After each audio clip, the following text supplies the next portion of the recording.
26 September 1932 रोजी doctor Manmohan Singh यांचा जन्म झाला। शिक्षण, अर्थशास्त्र, राजकारणामध्ये त्यांनी लक्षणीय कामगिरी केली। 1957 ला केम्ब्रिज विद्यापीठामधनं अर्थशास्त्रात पदवी मिळवली। 1962 मध्ये ऑक्सफर्ड मधून अर्थशास्त्रामध्ये डी.फिल केलं।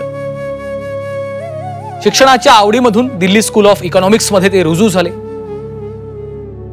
1971 मध्ये वाणिज्य मंत्रालयामध्ये आर्थिक सल्लागार म्हणून त्यांनी काम केलेलं आहे। 1972 ला अर्थ मंत्रालयाचे मुख्य आर्थिक सल्लागार म्हणून देखील त्यांनी काम केलं। अर्थ मंत्रालयाचे सचिव, नियोजन आयोगाचे उपाध्यक्ष म्हणून त्यांनी जबाबदारी पार पडली। आरबीआयचे गव्हर्नर, पंतप्रधानांचे आर्थिक सल्लागार म्हणून देखील त्यांनी काम केलं आणि यूजीसीचं अध्यक्षपदही डॉक्टर मनमोहन सिंग यांनी भूषवलं। 1991 ते 1996 भारताचे अर्थमंत्री या काळामध्ये ते राहिलेत।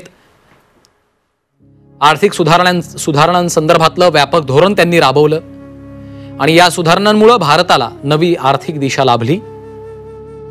1991 मध्ये पहिल्यांदा ते राज्यसभेचे सदस्य झाले। 5 वेळा त्यांनी आसामचं प्रतिनिधित्व केलं।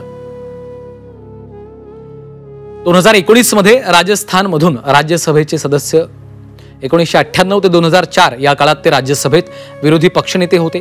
22 मे 2004 रोजी पहिल्यांदा ते पंतप्रधान झाले आणि 2009 मध्ये दुसऱ्यांदा देशाचे पंतप्रधान झाले। सलग 10 वर्ष देशाचे पंतप्रधान म्हणून डॉक्टर मनमोहन सिंग यांनी कार्यभार पार पाडलेला आहे।